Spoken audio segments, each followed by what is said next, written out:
Today, I'm going to be making surprise potato chip cookies. This is from Mr. Food Test Kitchen Wheel of Fortune Collectible Cookbook. You only need a few ingredients for this recipe. Well, let me show you this. It says it makes 50 cookies, but then they tell you, feel free to cut this recipe in half. I am cutting it in half because they wanted you to use 4 sticks of butter, which is a whole package of Land O'Lakes. We don't need to make 50 cookies. We'll be fine with 25. So this is the recipe cut in half. You need 2 sticks. It says unsalted butter. I'm using regular butter. You need half a cup of sugar, 1 teaspoon of vanilla extract, 1 3/4 cup of flour, half a cup of crushed plain potato chips, which I'm using Lay's, and then you need half a cup of finely chopped nuts. You can use any nuts you want. I am using pecans. You want to preheat your oven to 350 degrees, and I got out a cookie sheet. I'm using these Reynolds parchment papers. They're pre-cut, and so I like those. So in a large bowl, you want to cream together your sugar, vanilla, and your butter.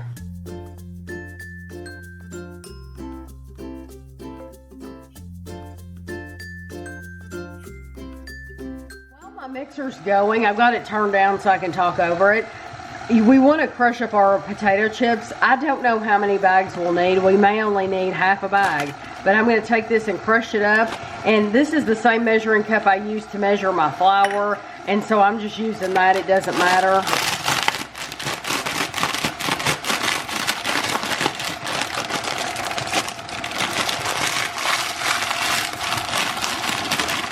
Get in there.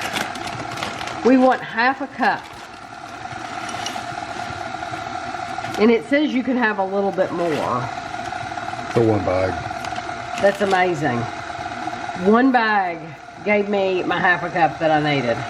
Okay, so now the recipe says mix in the flour, potato chips, and nuts until well combined. A lot of recipes would tell you to like fold in the potato chips or the nuts, but this says mix it in until it's well combined. So maybe it doesn't matter if there's hunks in this. Right. So we're gonna get it combined in here.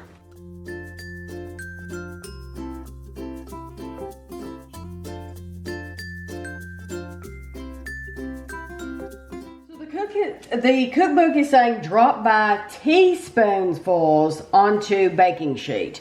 We have 2 different size cookie scoops. We have this one and we have this one. So they're probably wanting you to use the small one. I'm not going to. I like to make big cookies, so I'm going to use the larger one. And so I won't get 25 cookies, but that's okay. I don't mind that. Just know if you want smaller cookies, then, I mean, if you want more cookies, then you'll just want to make yours smaller. That's all.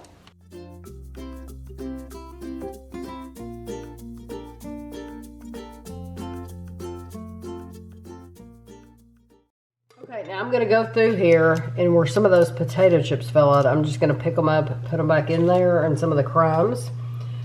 It doesn't say to press them down or anything, but I might press down just a little bit. I don't want to stick them to the paper, so I'm just going to press them down just a little bit.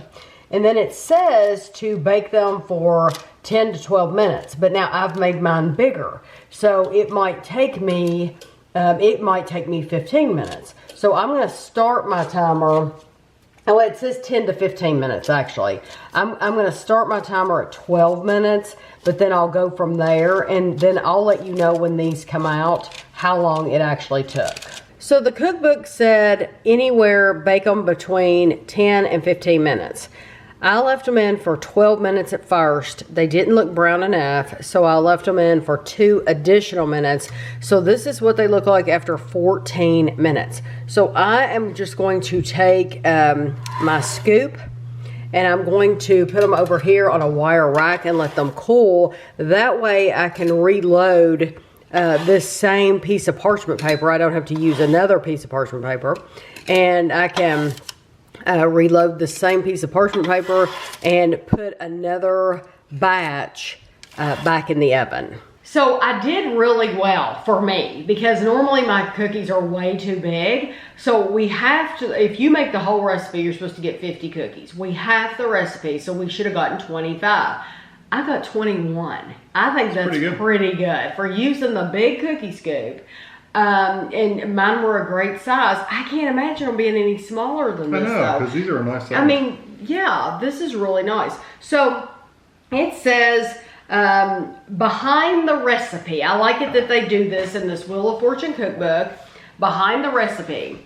My grandmother would make these and they were always a hit. When people ask what kind of cookie it is, we get the greatest reactions. I love introducing these to friends. How can you go wrong with butter, vanilla, sugar, nuts, and salty potato chips? This is from Christy Myers, travel coordinator, 14 years at Wheel of Fortune. So, that was at that time. Yeah, that was at the time that this was, this book is old. It's like 2015. Yeah, 2015. So. Now, they look like the pecan sandies. They're not a really like brown cookie. Mm-hmm. They're more of a soft kind of grainy, gritty kind of cookie, like a sugary gritty.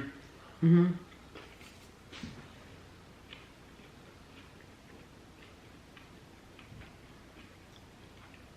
I ate a little, just a teeny tiny bit of the dough, and you know, you're right. They do taste like that. They look like it and they taste like it.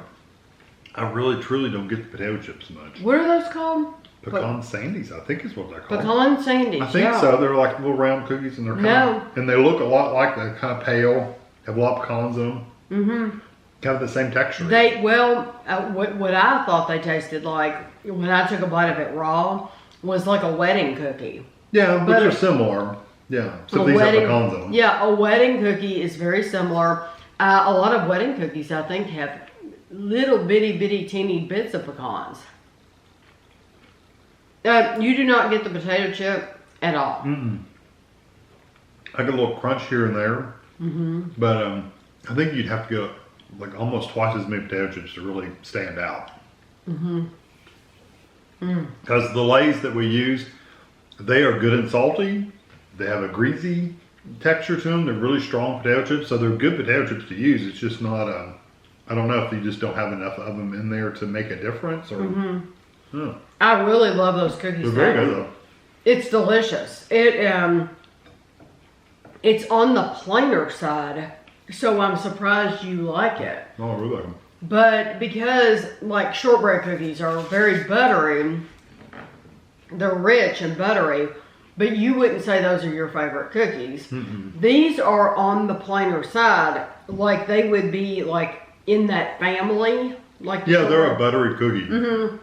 But yeah, they're for sure buttery. They're not crunchy like a shortbread is though. These are very soft, crumbly cookies. And the pecans really come out. They really taste the pecans a lot. But you do not taste the potato chip. No, you get the crunch from them. That's about it. If you have a good potato chip recipe where you can actually taste the potato chips, you'll have to let me know. Because I saw Kevin found another recipe for potato chip cookies in another recipe book.